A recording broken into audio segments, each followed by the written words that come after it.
Okay, so actually, I should have said it better. What we have, of course, first in the Beis Yosef is the Rambams. You can do the Rambam from a Rambam, but it's done here accurately. And we have to see where we actually have gotten. So, wait a second, Joel, are you here? Yep, I'm here. Okay. So it's the second line, it's where he says Besiman, and then it says Taam, Isur, Tiltul. Tiltul. All right. Okay, so go. And by the way, how many categories is he going to give us, the Rambam? The Rambam, I don't remember how many he has. I remember the Shulchan Aruch has 4, I think, if I remember correctly. Well, or 5. So there's like 3 categories for the Rambam. The Rabbin gives us a 4th, and that's good. So let's go. The Rambam's making sense out of this. Mm-hmm. And so the Rambam's not interested here as much with what I was interested in, is like, how do you make takanot, and then how do you rescind them? He's interested in and we also did the reason for it all, because of the lack of religiosity of observance. He's kind of interested in is, how do you make sense out of it? Okay, go ahead, and I'll be quiet. Taam Isur Tiltul Devarim HaMuksim, Katav HaRambam B'Sof Perek Kaf Daled, V'zeh Loshono. Asru Chachamim Letaltel Miksat Devarim B'Shabbat, Kederach Shu Oseh B'Chol, Umimnei Ma Nagu B'Isur Zeh, Amru Uma Im Hizhiru Nevi'im, V'tzivu Shelo Yeh Hiluchach B'Shabbat Hiluchach B'Chol, V'lo Sichat HaShabbat Kesichat HaChol, Shene'emar V'dover Davar, Kal V'chomer Shelo Yeh Tiltul B'Shabbat Ketiltul B'Chol, Kedei Shelo Yeh Kayom Chol Beinav, Ve'avo L'Agbiya Otaken Kelim, Pina Lefina, Umibait Lebait, Oletznia Amanim B'Chayotze Bahem, Sherehu Batel, V'yoshev V'Veito, V'vakesh Davar Shitasek Bo, V'nimsa Shelo Shavat, Uvatel Hatam, Shenemar B'Torah, L'man Yanuach. Stop there. Okay. What does the Rambam do? Reflect on this. Tell us and reflect. Your Shabbat shouldn't look like your regular day of the week. And, a regular person can be sitting at home with nothing else to do, and they're going to move stuff around all day. They need to find something to keep them busy. And therefore, on Shabbat, we don't let ourselves be busy, essentially, by moving stuff. Okay. Okay, give me the authority here. Like, who's doing what? How did this come into being? What's it based on? You gave the reason, but what's the whole thing based on? It's based on the authority. In Yeshayahu, that we learn from Dover Davar that we looked at this a couple of weeks ago, that the way you do things on Shabbat should be different. You should speak about different things. You should walk differently, and therefore also, you should just engage in different activities in general. Wait, there's something happened here, right? Mm-hmm. Something happened. I mean, in terms of how hermeneutically, here I got a word. I know these words. Hermeneutically, what happened? It seems like a derivation from Yeshayahu. It's a continuation of it. Now I can start to think of this. You have Yeshayahu. And you know what? I think you can make a good case to what Yeshayahu said and how it's interpreted halachically is correct, meaning that you got to talk a certain way and you got to walk a certain way, because that seems to be pshat. So you already have Yeshayahu, a prophet, not Moses, right? A prophet giving us about as strong a command as a prophet can give. It says it poetically, prophetically, but nonetheless it's very strong. And what do the rabbis do? They say there's a kal v'chomer. They take a rabbinic hermeneutic principle and they apply it to this, and not only do they do a kind of a principle that it should be Shabbat, it should be the same. They say kal v'chomer, how much more so is that you shouldn't be able to carry things. Producing the principle of mukzeh, which is still not, I mean, Rambam uses it, but I'm not sure where they got the word mukzeh. But make it even stronger. Why do they have to make it even stronger? Kal v'chomer makes it how much more so. Well, the truth is in a kal v'chomer, you say, for sure, in a kal v'chomer, you don't make the halacha stronger. Kal v'chomer can only bring you, a kal v'chomer. If you drop the glass, it breaks into 5 pieces. Kal v'chomer, if you threw it to the ground, you can only say it will break in 5 pieces. You can't, or you can say at least 5 pieces. But it gives us nonetheless a feeling of tremendous strength, right? We can't be motzi from the kal v'chomer a greater impact, but nonetheless this impact is very strong because it didn't exist before. They're creating it right now. And they got a pretty good pasuk, even though it's not a Deraisa pasuk. But then what does the Rambam do? He's not satisfied with that. His last 2 words. He bases on, on L'man Yanuach the Shabbat. He's based on the Torah, so he goes further. He goes further. He also makes it into and now we have a problem. What? Go ahead. He makes it, rather than being a thing of itself, he makes it dependent on like Gzera Shema Yavo Melacha, right? I didn't get there yet. We didn't get to that one yet. Yeah. Sorry. No. But that, okay. L'man Yanuach. Now that's problematic because so what is it Deraisa is doing? And if it's a Deraita, L'man Yanuach, what is it doing as a Drabanan? It was like, how does that work? How do you think that's true? It's Smachta, yeah. Who's talking? I was. It's an asmachta. It's an asmachta. And therefore, I could see you with your hands. Didn't you just do you go like this when you said asmachta? Yeah. I didn't actually didn't make the sign, but in my head I was moving. Okay, I saw that. Move. So I think I want to say, and I'm going to try to show it. There's like a super asmachta, not in the sense that it's tenuous, but it's a super asmachta that's getting to something important.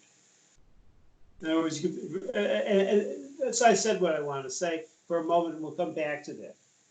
So let's just finish the other thing. So that was the first principle, that it's a kal v'chomer from Yeshayahu, and strong, and it's L'man Yanuach, which doesn't make it into a Deraita, but what does it do to it? It does something.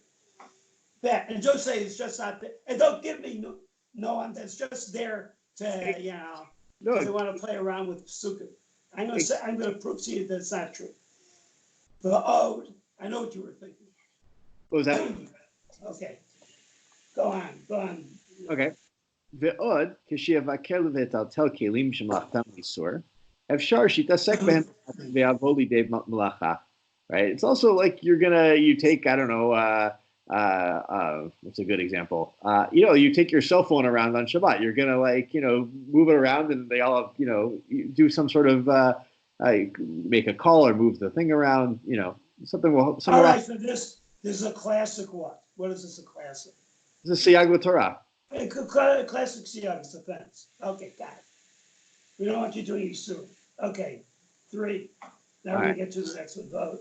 ועוד מפני שטעם אינם בעלי אומניות, אלא בטלים כל ימיהם, כגון הטיילים ויושבי קרנות, שכל ימיהם הם שובתים ממלאכה. There's all these people who they don't work during the day. He probably thinks I don't work either. But ואם יהיה מותר להלך ולדבר ולטלטל כשאר ימים, נמצא שלא שבת שביתה ניכרת. So that if we don't give them something that they can't do on Shabbat, since they don't do any real work during the week, then their Shabbat looks like every other day. Yeah, how's this different from number 1?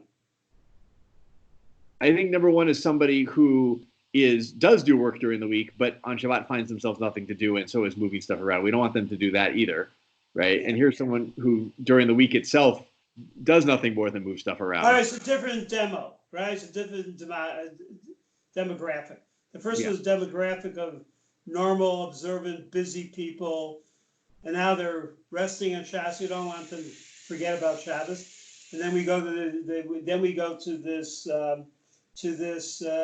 the Siyag Torah, the Siyag Shabbos, and then we go to this third group that they won't even know it's Shabbos to begin with.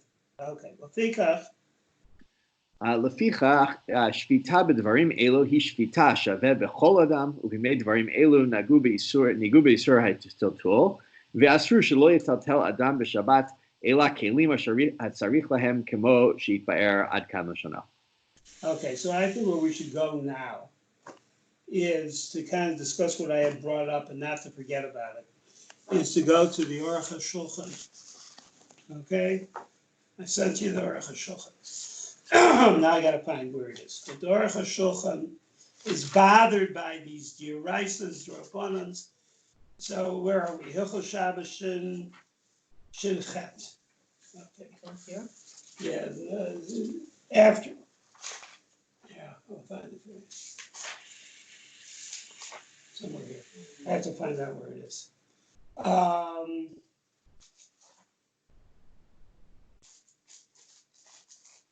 First of all, you should add the Ravid. But if you have the Aruch HaShulchan, I sent it to you. You have it, you can find it, not a problem. You have it, you got it, everybody's got it. The Hiksha of a Ravid is the fourth thing.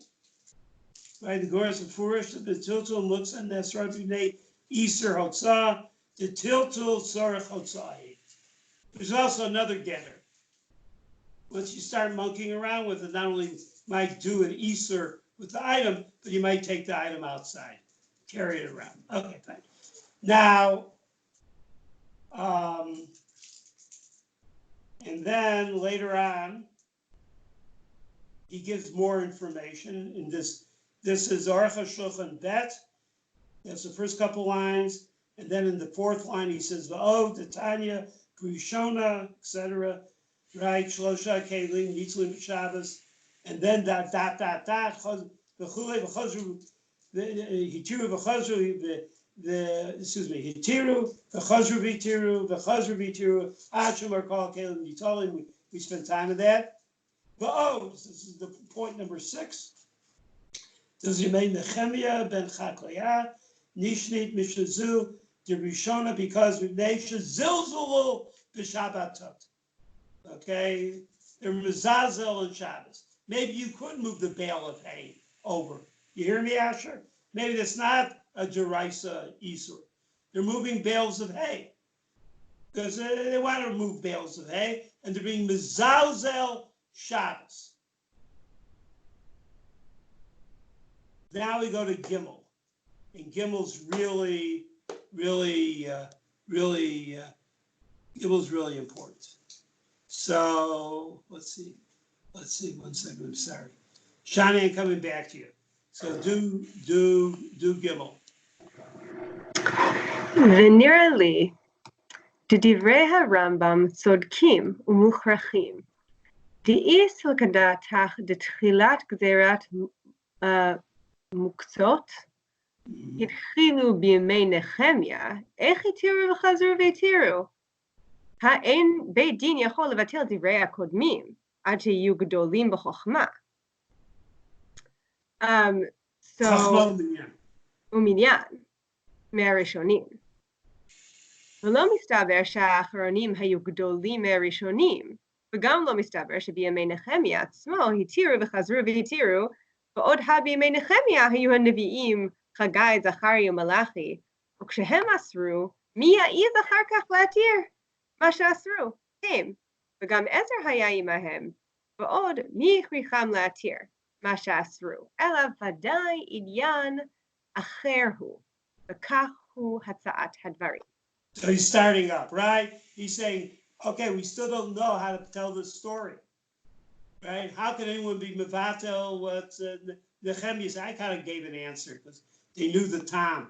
But how can he be Vatel Nehemiah? And look who he had on his base team. Chagai, Zachariah, Malachi. Big shots, right? Real Nevi'im, not script writers like Ketuvim, but real Nevi'im.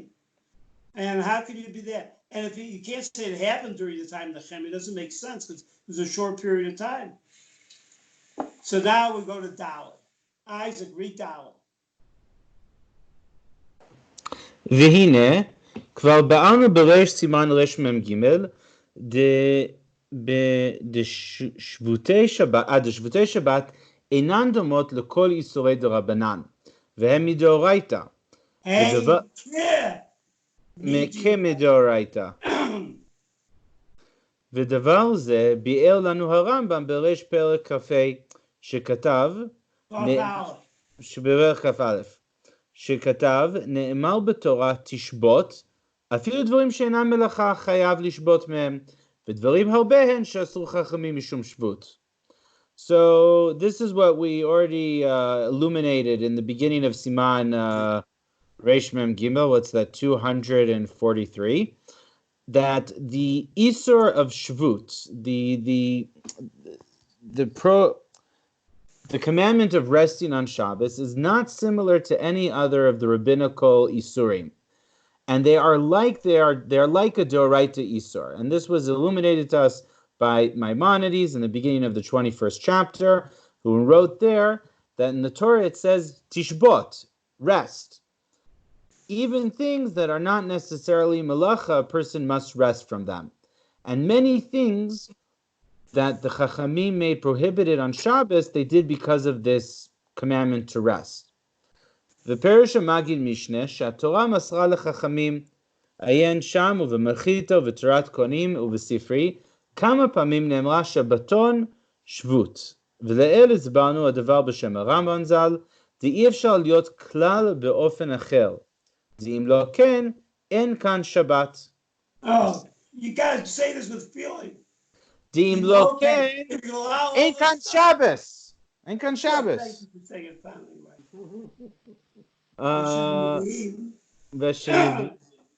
והזהירו על השבותים,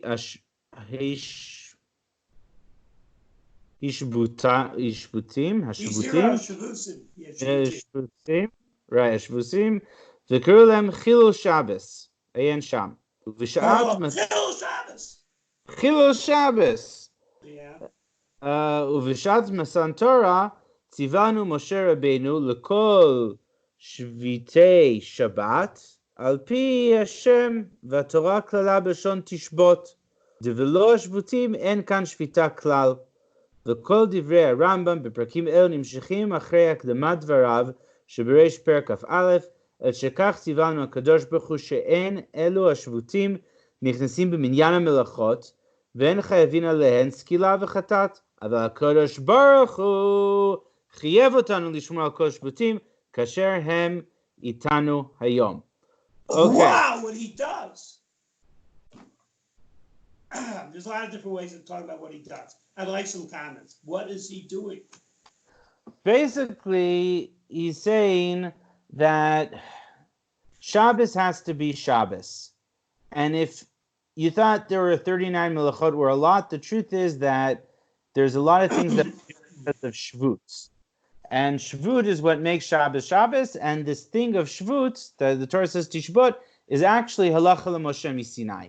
It's not categorized well enough to be chayav a person a chatat and an isur and a kares and all the other things, and we have the mechanism of learning it through rabbinic prohibitions, and it's not part of the 39, but nonetheless, Shvut is what makes Shabbos Shabbos, and therefore they're all d'oraita. He moves into from Kim D'Oraita into like D'Oraita. Sounds to me. Any more comments on this? I find this really interesting. Well, that kith though is really important. Yeah, that kith, as opposed to just saying is d'oraita, but kith d'oraita is really important though, because whenever you have situations in which, for example, a chol or other instances in which you need to be a little bit more lax on Hilchot Shabbat, that kick comes into play. I agree with you. I agree with you. In other words, when you get down to having to paskin, yeah. But okay, that's good. Thank you for bringing us back to that. Right? Thank you. Any more comments on this? Here's what I want to say. Sorry, you give time for everybody else to comment. You know, this is like I'm thinking. He's worried about the spirit of Shabbos. I'm using a term that we kind of use.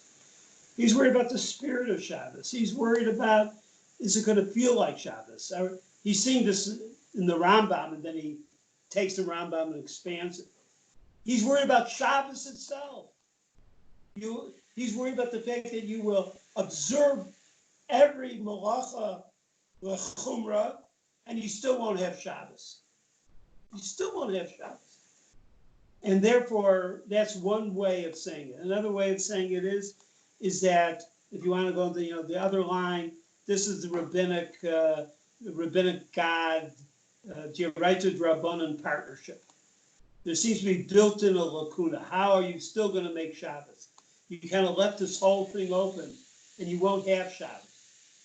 You won't have Shabbos, like he says it there. You're right. It says Tishbot. So the only thing he doesn't say, but he comes close to saying it in brisker language, is that all the Drabbanans, the Isurim, the Shavutim for Shabbos are a direct kiyum of the D'oraita of Tishbot. That's how a brisker would say it. He wasn't a brisker, but that's how they would say it. But he basically lays it out here. That on halachic authority, yes, it's Rabbanan. But when you're doing it and when you're observing it, you're being Mekayim. And I would say you are Mekayim Shabbos. Because those guys, where I grew up, sitting in the back 2 rows of shuls, they're only talking business. They're not being Mekayim Shabbos. By the way, no one worries about them. Where are they going to talk business on Shabbos now that everyone's in quarantine? No one worries about them. Those guys in the last 2 rows only talking about the stock market and sales. You catch what I'm saying? So it's like Brisker would say based on this, and Brisker would say it. It's every Shavuot is not D'oraita, it's Kid D'oraita, but it's a kiyum. You're making Shabbos. You're having Shabbos come. Now we have to go to Hay. Would another way to say that? Would another way to say that being when you violate D'Rabbanans, you're not violating a D'oraita, but when you are observing certain D'Rabbanan strictures, it is as if you are fulfilling an aseh. And he's saying it good. We'll be chavruta with you. But he's only saying it for Shavuot, for that particular halacha of Shavuot. In fact, the other reasons the Rambam gives, he gives the back of his hand to, that it will lead to an Isur and all that. No, he's not against it. But those things are just practical. Don't carry these things around because you may do hotzah. Don't carry these things around because that's very prosaic. But if you do the Shavuot, you're Mekayim Shabbos, you're really building in a very positive, and you got the final thing. It's all positive. It's it's like a Mekayim and a say. But I like what you said too. So now we go to Hay. Okay, so Yavni, read Hay. ולפי זה, גם איסורי מוקצות היו מאז שניתנה תורה, He's ranting. He can't stop himself. Yeah. He's saying it's be'az shenitna Torah. They were already, he loves Shabbos. He loves the rabbis. He loves halacha. He loves the Rambam. By the way, he's not so big on the Rambam. But he also, protecting our Hakerim, but he's also protecting our heterim because he says, "Vaya dinam az ke'achar shechazru ve'etiru vechazru ve'etiru." That's the original version, he claims. וכדי מפרש בגמרא שם, שהתירו דבר שמלאכתו לאיסור לצורך גופו ומקומו, ולא מחמה לצל, ודבר שמלאכתו להיתר אפילו מחמה לצל, כמו שבידינו היום. כמו שהתברר... So fine, he's gonna go on and talk about, and he says, this is my intro, basically stops it here. I mean, it's more stuff, but he basically stops it here. And I think this is like the Oz should eat the Torah, because I would say that's the interpretive mode, but it's not only interpretive, it's interpretive for community, it's community creating something. And was he trying again, I have to say it like this way, before I lose my voice completely, that it's not just for authority. They all should eat in the Torah. He's saying is, but this is what Shabbos is about. This is what Shabbos is. And what they're doing, it's a drabanan, but what they're doing it was always there. Of course, this is what Shabbos is about. And that's our universal feeling of Shabbos.